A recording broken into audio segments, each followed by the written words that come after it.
Hello all. അപ്പോൾ നമ്മൾ കഴിഞ്ഞ ക്ലാസ്സിൽ റിസ്ക് എന്താണ്, അൺസർട്ടനിറ്റി എന്താണെന്ന് നമ്മൾ നോക്കിയിട്ടുണ്ടായിരുന്നു. അപ്പോൾ നമുക്ക് ഇന്നൊരു പുതിയ ടോപ്പിക് സ്റ്റാർട്ട് ചെയ്താലോ? ടോപ്പിക്കിൻ്റെ പേര് വേറൊന്നുമല്ല, അതിൻ്റെ കണ്ടിന്യൂഷൻ തന്നെയാണ് റിസ്ക് മാനേജ്മെൻറ്റ്. നമ്മൾ കഴിഞ്ഞ ദിവസം റിസ്ക് എന്താണെന്ന് പഠിച്ചു. ഇനി നമുക്ക് മാനേജ് ചെയ്യുന്ന കാര്യങ്ങളിലേക്ക് കടക്കാനായിട്ട് പോവാണ്. റിസ്ക് മാനേജ്മെൻറ്റ് എന്നുള്ള ടോപ്പിക്ക് നോക്കുമ്പോൾ അത് രണ്ട് ടൈപ്സ് ഉണ്ട്. രണ്ട് രീതിക്ക് നമുക്ക് റിസ്ക് മാനേജ് ചെയ്യാൻ വേണ്ടി പറ്റും. ഒന്ന് ട്രഡീഷണൽ റിസ്ക് മാനേജ്മെൻറ്റ്, രണ്ടാമത്തത് വരുന്നത് എൻ്റർപ്രൈസ് റിസ്ക് മാനേജ്മെൻറ്റ്. ആ എൻ്റർപ്രൈസ് റിസ്ക് മാനേജ്മെൻറ്റ് എന്ന് പറയുന്നതാണ് നമ്മൾ ഈ സെക്ഷൻ്റെ പേര് തന്നെ. അപ്പോൾ നമുക്ക് എൻ്റർപ്രൈസ് റിസ്ക് മാനേജ്മെൻറ്റ് ആണ് ഫസ്റ്റ് ഓഫ് ഓൾ പഠിക്കാനുള്ളത്. പക്ഷേ അതറിയണമെങ്കിൽ ട്രഡീഷണൽ റിസ്ക് മാനേജ്മെൻറ്റ് എന്താണെന്ന് അറിയണം. എന്നാലും നമുക്ക് തമ്മിലുള്ള ഡിഫറൻസ് കമ്പയർ ചെയ്തിട്ട് എന്താണ് പുതിയതായിട്ട് വന്നേക്കുന്നത്, എൻ്റർപ്രൈസ് റിസ്ക് മാനേജ്മെൻറ്റിൽ അഡീഷണൽ എന്താ ഉള്ളതെന്നൊക്കെ മനസ്സിലാവുള്ളൂ. അപ്പോൾ നമുക്ക് ഫസ്റ്റ് ട്രഡീഷണൽ റിസ്ക് മാനേജ്മെൻറ്റ് നോക്കാം. അതും വേണ്ട, റിസ്ക് മാനേജ്മെൻറ്റ് എന്താണെന്ന് നോക്കാം. എന്തുവാ, നമ്മൾ കഴിഞ്ഞ ദിവസം റിസ്ക് എന്താണെന്ന് പഠിച്ചു. ഒരു ഒബ്ജക്റ്റീവ് അച്ചീവ് ചെയ്യുന്നതിന് തടയുന്ന എന്തോ ഒരു ഇവൻ്റ് ഓർ ആക്ഷൻ. ഈ ഇവൻ്റ് ഓർ ആക്ഷനെ നമ്മൾ എന്ത് ചെയ്യണം, നമ്മൾ കറക്റ്റ്ലി ഐഡൻറ്റിഫൈ ചെയ്തിട്ട് എന്ത് ചെയ്യേണ്ടി വരും, നമ്മൾ അതിനെ റെഡ്യൂസ് ചെയ്യേണ്ടി വരും. അത് എലിമിനേറ്റ് ചെയ്യൽ നടക്കില്ല, അത് ആലോചിച്ചോണം. റിസ്ക് ഒരിക്കലും നമുക്ക് എലിമിനേഷൻ പറ്റില്ല. വേറെ കുറച്ച് സ്റ്റെപ്സ് ആണുള്ളതൊക്കെ നമ്മൾ പഠിക്കും. ഇപ്പം മിറ്റിഗേറ്റ് ചെയ്യുവാൻ നമുക്കൊരു ടേം യൂസ് ചെയ്യാം. മിറ്റിഗേറ്റ് എന്ന് പറഞ്ഞാൽ റെഡ്യൂസ് ചെയ്യുക. റെഡ്യൂസ് ചെയ്യേണ്ടതായിട്ട് വരും. എന്തിനു വേണ്ടിയിട്ടാണ്? ആ ഒബ്ജക്റ്റീവ് പ്രോപ്പർലി അച്ചീവ് ചെയ്യാൻ വേണ്ടി. അത് രണ്ട് രീതിക്ക് ചെയ്യാം. ട്രഡീഷണലും ഉണ്ട്, അതുപോലെ എൻ്റർപ്രൈസ് റിസ്ക് മാനേജ്മെൻറ്റ് ഉണ്ട്. ഓക്കെ, അപ്പോൾ നമുക്ക് റിസ്ക് മാനേജ്മെൻറ്റ് ട്രഡീഷണലും ഉണ്ട്, എൻ്റർപ്രൈസും ഉണ്ടെന്ന് ഞാൻ പറഞ്ഞു. അപ്പോൾ നമുക്ക് ട്രഡീഷണൽ റിസ്ക് മാനേജ്മെൻറ്റ് എന്താണെന്ന് നോക്കാം. ഞാൻ ഒന്നുമില്ല, ഞാൻ ജസ്റ്റ് ഇതിൽ പറയുന്നതൊക്കെ എക്സ്പ്ലെയിൻ ചെയ്തേക്കുന്നതൊക്കെ ഓരോ സ്റ്റെപ്പ് ബൈ സ്റ്റെപ്പ് പറയുന്നതിന് പകരമായിട്ട് സിമ്പിളി പറഞ്ഞുതരാം. നമ്മുടെ ബിസിനസ്സിൽ ഒരുപാട് റിസ്ക് ഉണ്ടാവുമെന്ന് ഞാൻ കഴിഞ്ഞ ക്ലാസ്സിൽ പറഞ്ഞിരുന്നു. ഇപ്പോൾ എക്സാമ്പിൾ നോക്കുവാണെങ്കിൽ നെറ്റ് ഇൻകം കുറയാനായിട്ട് എന്തൊക്കെ കാരണങ്ങളുണ്ട്. ഒന്ന്, ഞാൻ നേരത്തെ പറഞ്ഞതുപോലെ നമ്മുടെ മെഷീൻ ബ്രേക്ക് ഡൗൺ ആവാം. രണ്ട്, എംപ്ലോയീസ് പണി മുടക്കി. അങ്ങനെ പല പല കാരണങ്ങൾ റിസ്ക് ഉണ്ട്. അപ്പോൾ നമ്മൾ എന്ത് ചെയ്യുന്നത് വെച്ചാൽ ഈ ട്രഡീഷണൽ റിസ്ക് മാനേജ്മെൻറ്റിനകത്ത് ചെയ്യുന്ന കാര്യം, ഓരോ റിസ്കിനെ സെപ്പറേറ്റ് ആയിട്ടായിരിക്കും കാണിക്കുക. മനസ്സിലായില്ലേ? ഓരോ റിസ്കിനെ സെപ്പറേറ്റ് ആയിട്ട് കാണിച്ചിട്ട് ഓരോന്നിനെ മാനേജ് ചെയ്യും. അതായത് ഈ ബ്രേക്ക് ഡൗൺ ഫസ്റ്റ് സോൾവ് ചെയ്യും, അതിനുശേഷം എന്ത് ചെയ്യും, ഈ എംപ്ലോയീസിൻ്റെ ഇഷ്യൂ സോൾവ് ചെയ്യും, അതിനുശേഷം അടുത്ത റിസ്ക് സോൾവ് ചെയ്യും. അങ്ങനെ ആയിരിക്കും പോകുന്നത് ഈ ഒരു ട്രഡീഷണൽ റിസ്ക് മാനേജ്മെൻറ്റ്. ഒരു പഴയ സിസ്റ്റമാണത്. അപ്പം അതിൽ കുറച്ച് ഇഷ്യൂസ് ഉണ്ട്, വേറൊന്നുമല്ല. ഇവിടെ ചെയ്തേക്കുന്ന അതേ സ്റ്റെപ്സ് യൂസ് ചെയ്താൽ ചിലപ്പോൾ ഇവിടുത്തെ റിസ്കിനെ നമുക്ക് മാനേജ് ചെയ്യാൻ വേണ്ടി കുറേ പറ്റും. അതുപോലെ തന്നെ ഈ റിസ്ക് മാനേജ്മെൻറ്റ് എന്ന് പറയുന്നത് കുറച്ച് കോസ്റ്റ്ലി ആയിട്ടുള്ള പരിപാടിയാണ്. ഇവിടെ നമ്മൾ കോസ്റ്റ് മുടക്കണം, ഇവിടെ വീണ്ടും മുടക്കണം, ഇവിടെ അടുത്തടുത്ത് വീണ്ടും അങ്ങനെ നമുക്ക് കോസ്റ്റ് എന്ത് ചെയ്യാൻ വേണ്ടി പറ്റും, ഒരുപാടായിപ്പോവും. പക്ഷേ അതാണ് ട്രഡീഷണൽ മാനേജ്മെൻറ്റിൻ്റെ ഒരു പ്രശ്നം വരുന്നത്. ഓരോ റിസ്കിനെ എന്ത് ചെയ്യും, സെപ്പറേറ്റ് ചെയ്ത് നമ്മൾ മാനേജ് ചെയ്ത് പോകുന്ന ഒരു സിസ്റ്റമാണ് ട്രഡീഷണൽ റിസ്ക് മാനേജ്മെൻറ്റ് എന്ന് പറയുന്നത്. അപ്പോൾ അത് നമുക്ക് ഒന്നും കൂടെ ഡീറ്റെയിൽ ആയിട്ട് നോക്കാം. ഞാൻ റിസ്ക് മാനേജ്മെൻറ്റ് എന്താണെന്ന് ഞാൻ ആദ്യം പറഞ്ഞു. നമ്മൾ എന്ത് ചെയ്യണം, നമ്മളെ ബിസിനസ്സിൽ ഒബ്ജക്റ്റീവ് അച്ചീവ് ചെയ്യുന്നതിൽ നിന്നും തടയുന്ന ഒരു കാര്യമാണ് റിസ്ക്. അത് എന്തിലേക്ക് എത്തിക്കും, നമ്മളെ ലോസിലേക്ക് എത്തിക്കും. ആ ലോസിലേക്ക് എത്തിക്കുന്നത് നമ്മൾ എന്ത് ചെയ്യണം, റെഡ്യൂസ് ചെയ്യണം അല്ലെങ്കിൽ അവോയ്ഡ് ചെയ്യണം. അതിനെന്ത് ചെയ്യണം, സ്റ്റെപ്സ് കാര്യങ്ങൾ എടുക്കണം. അതിനെയാണ് റിസ്ക് മാനേജ്മെൻറ്റ് എന്ന് പറയുന്നത്. അതാണ് ഇത് ഇവിടെ പറഞ്ഞേക്കുന്നത്. എന്താണോ ബിസിനസ്സിൽ റോങ് ആയിട്ട് പോകുന്നത്, അപ്പോൾ അതിനെന്ത് ചെയ്യണം, ബിസിനസ്സിൽ റോങ് ആയിട്ട് പോകുന്നത് എന്താണോ അതിന് സ്റ്റെപ്സ് എടുത്ത് ആ ഒരു ലോസ് കാര്യങ്ങൾ റെഡ്യൂസ് ചെയ്യണം അല്ലെങ്കിൽ അവോയ്ഡ് ചെയ്യണം. അതാണ് റിസ്ക് മാനേജ്മെൻറ്റ് എന്ന് പറയുന്നത്.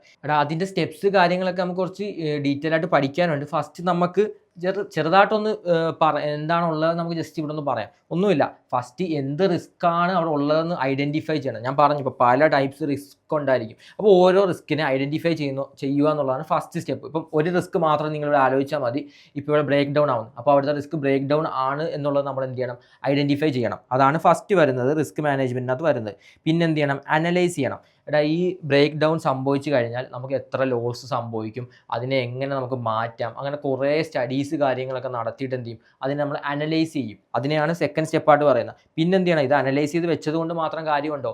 ഇല്ല, ഈ റിസ്കിനെ പ്രോപ്പർലി നമ്മൾ എന്ത് ചെയ്യണം, റെഡ്യൂസോ അവോയ്ഡോ ചെയ്യാനായിട്ട് അല്ലെങ്കിൽ കൺട്രോൾ ചെയ്യാനായിട്ട് പറ്റണം. എന്നാൽ മാത്രമേ നമുക്ക് എന്ത് ചെയ്യാൻ വേണ്ടി പറ്റുള്ളൂ, ആ ഒരു ഒബ്ജക്റ്റീവ് പ്രോപ്പർലി അച്ചീവ് ചെയ്യാൻ വേണ്ടി പറ്റുള്ളൂ. അപ്പോൾ തേർഡ് വരുന്നതാണ് കൺട്രോൾ ചെയ്യുക. സത്യം പറഞ്ഞാൽ റിസ്ക് മാനേജ്മെൻറ്റ് ഈ 3 സ്റ്റെപ്സ് ഒന്നും അല്ല ഉള്ളത്, നമ്മൾ ഇൻ ഡീറ്റെയിൽ ആയിട്ട് പഠിക്കുന്നുണ്ട്. ഇപ്പോൾ ചെറുതായിട്ട് ബ്രീഫ്ലി പറഞ്ഞതേ ഉള്ളൂ.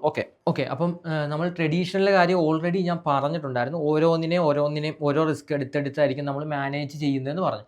അപ്പോൾ അതുപോലെ തന്നെ അവിടെ എന്താണ്, കോസ്റ്റ് കൂടുതലായിരിക്കും, കാര്യങ്ങളൊക്കെ ഞാൻ പറഞ്ഞു. അതുപോലെ വേറൊരു ഇഷ്യൂ കൂടെ ഉണ്ട്. നമ്മളിപ്പോൾ ഒരു എക്സാമ്പിൾ നേരത്തെ പറഞ്ഞു, ഈ ഒരു ബിൽഡിങ്ങിന് തീ പിടിക്കുവാണ്, നമ്മൾ എന്ത് ചെയ്യും, തീ പിടിക്കുന്നതിന് മുമ്പ് റിസ്ക് മാനേജ് ചെയ്യണമെന്ന് പറഞ്ഞില്ലേ. പക്ഷേ ട്രഡീഷണൽ അങ്ങനെ ആയിരിക്കില്ല ചെയ്യുന്നത്. ഈ ഒരു ബിൽഡിങ്ങിന് തീ പിടിച്ചതിന് ശേഷം നമുക്കിവിടെ ഇൻഷുറൻസ് ഉണ്ടെന്ന് കരുതിക്കോ, ആ ഇൻഷുറൻസ് ക്ലെയിം ചെയ്തിട്ട് ഉണ്ടായ ലോസിനെ നമ്മൾ കുറയ്ക്കുക, അവോയ്ഡ് ചെയ്യുക, റെഡ്യൂസ് ചെയ്യുക ചെയ്യാനായിട്ട് പോവാൻ.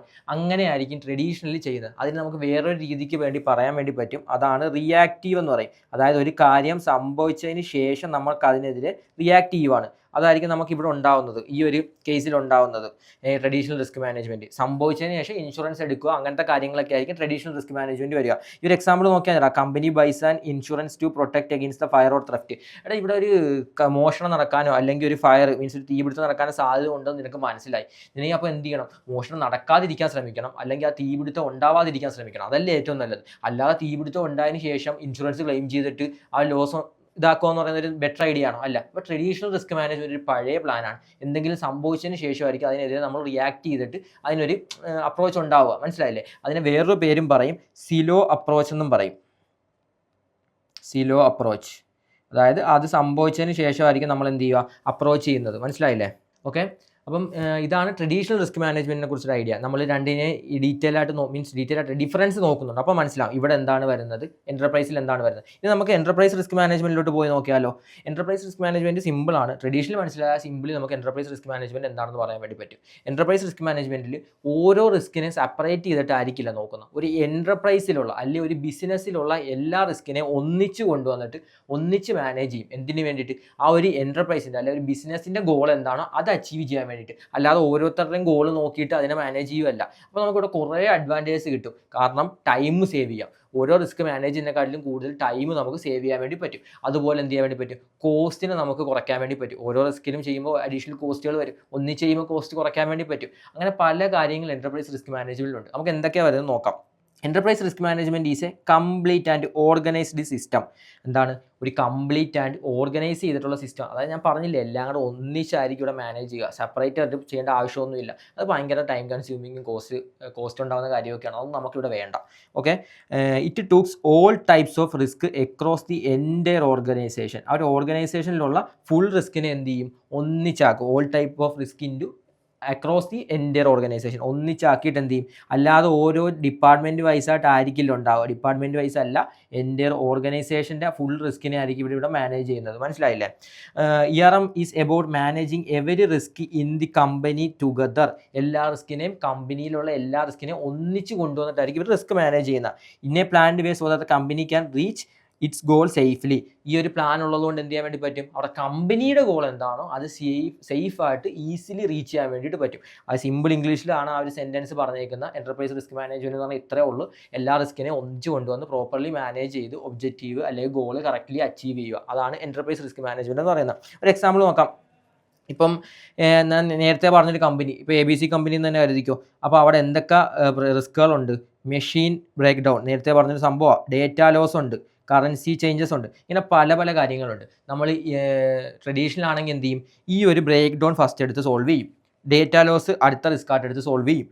കറൻസി ചേഞ്ചസിന് അടുത്ത റിസ്ക് ആയിട്ട് എടുത്ത് സോൾവ്. അങ്ങനെ ആയിരിക്കും ട്രഡീഷണൽ ചെയ്യുക. പക്ഷേ ഇവിടെ വരുമ്പോൾ അങ്ങനെയല്ല. Manages dum together through one system. ഒരു സിസ്റ്റത്തിലോട്ട് ആക്കിയിട്ട് എല്ലാത്തിനെയും കൂടെ ഒന്നിച്ചാക്കിയിട്ട് നമ്മൾ എന്ത് ചെയ്യും? സോൾവ് ചെയ്ത് ഗോൾ അച്ചീവ് ചെയ്യും. മനസ്സിലായോ? അപ്പം ഇതിൻ്റെ ബെനിഫിറ്റ് എന്താ? നിങ്ങൾ ആലോചിച്ച് നോക്കിയാൽ ഇവിടെ പറഞ്ഞിട്ടുണ്ട്, it helps the company avoid problems, make better decisions and achieve it's goal safely. ഇവിടെ ഓരോന്ന് ചെയ്യുമ്പോഴത്തേക്ക് എല്ലാം പ്രോപ്പർ ആവണമെന്നില്ല. അവിടെ എന്തെങ്കിലുമൊക്കെ പ്രോബ്ലംസ് ഉണ്ടായിരിക്കാം. ചില റിസ്ക്കുകളെ വിട്ടുപോകാം. അങ്ങനത്തെ കാര്യങ്ങളൊക്കെ അവിടെ കാണും. അപ്പോൾ അതിവിടെ ഉണ്ടാവില്ല. കാരണം എല്ലാവരും കൂടെ പാർട്ടിസിപ്പേറ്റ് ചെയ്തിട്ടായിരിക്കും ഈ ഒരു എൻ്റർപ്രൈസ് റിസ്ക് മാനേജ്മെൻറ്റ് എന്ന് പറഞ്ഞ സിസ്റ്റം വർക്കാവുന്നത്. അപ്പോൾ നമുക്ക് എല്ലാ റിസ്കിനെയും അവോയ്ഡ് ചെയ്യാൻ വേണ്ടി പറ്റും. ഒരു പ്രോബ്ലംസോ കാര്യങ്ങളൊന്നും അവിടെ ഉണ്ടാവില്ല. മാക്സിമം കുറയ്ക്കാൻ വേണ്ടി പറ്റും.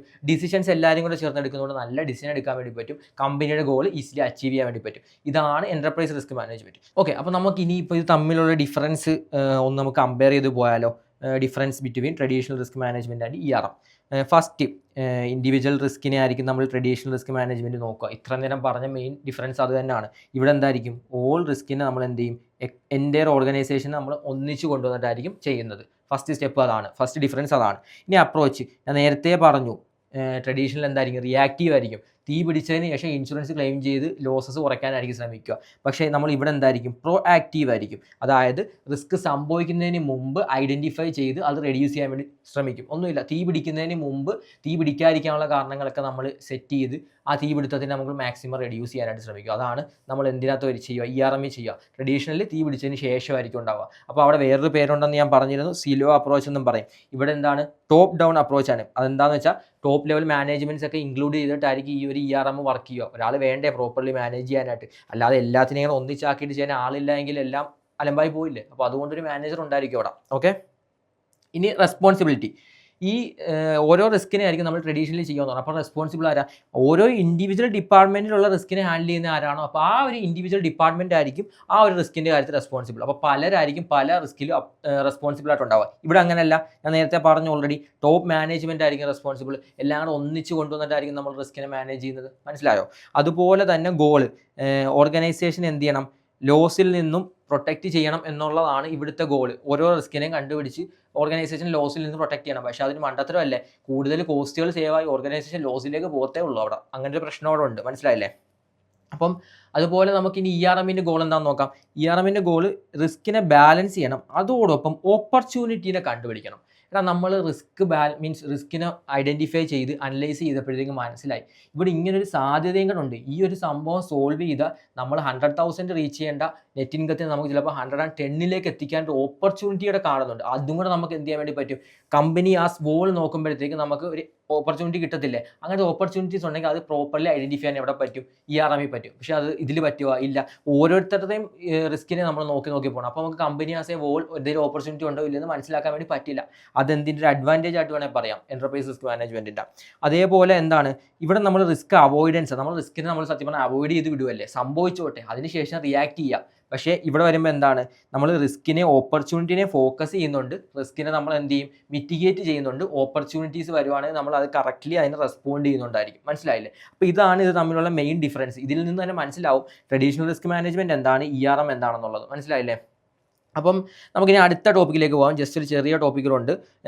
ബെനിഫിറ്റ്സ്. ഈ റിസ്ക് മാനേജ്മെൻറ്റ് ചെയ്യുന്നത് എന്തിനാണ്? അതുകൊണ്ടുള്ള ബെനിഫിറ്റ്സ് എന്തൊക്കെയാണ്? First point, increases shareholder value by reducing losses and maximising opportunities.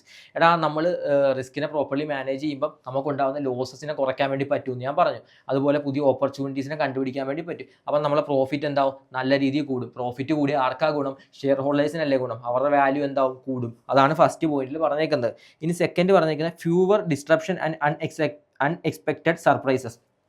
നമ്മൾ ഓൾറെഡി എൻ്റർപ്രൈസ് റിസ്ക് മാനേജ്മെൻറ്റ് എന്ന് പറഞ്ഞിട്ടൊരു ടീമും എല്ലാവരും നല്ല സിസ്റ്റമായിട്ട് ചെയ്തേക്കോ. നമുക്കപ്പോൾ എന്തുണ്ട്, ആ റിസ്ക്കുകളെ എങ്ങനെ മാനേജ് ചെയ്യണമെന്നൊരു പ്ലാൻ ഉണ്ട്. അപ്പോൾ നമുക്ക് അവിടെ നിന്ന് ഒരു ഡീവിയേഷൻസ് സംഭവിക്കാനുള്ള സാധ്യത എന്തായിരിക്കും? കുറവായിരിക്കും. അതാണ് പറഞ്ഞേക്കുന്നത്. അവിടെ ചെറിയ ചെറിയ ഡിസ്ട്രപ്ഷൻസേ ഉണ്ടാവുള്ളൂ. പക്ഷേ മറ്റേടത്ത് ഓരോരുത്തരെ ഹാൻഡിൽ ചെയ്യുന്ന, അപ്പോൾ ഇത് ഹോളായിട്ട് എന്തെങ്കിലുമൊക്കെ റിസ്ക്കുകൾ കിടപ്പുണ്ടായിരിക്കും, അതാരും കാണത്തു പോലും ഇല്ല. അപ്പോൾ ഇവർ ഉദ്ദേശിക്കുന്ന പോലെ പ്ലാൻ നടക്കണമെന്നില്ല, ഡിസ്ട്രപ്ഷൻസ് ഉണ്ടായേക്കാം. ഇവിടെ അതിനുള്ള പോസിബിലിറ്റി എന്താണ്? തീരെ കുറവാണ്.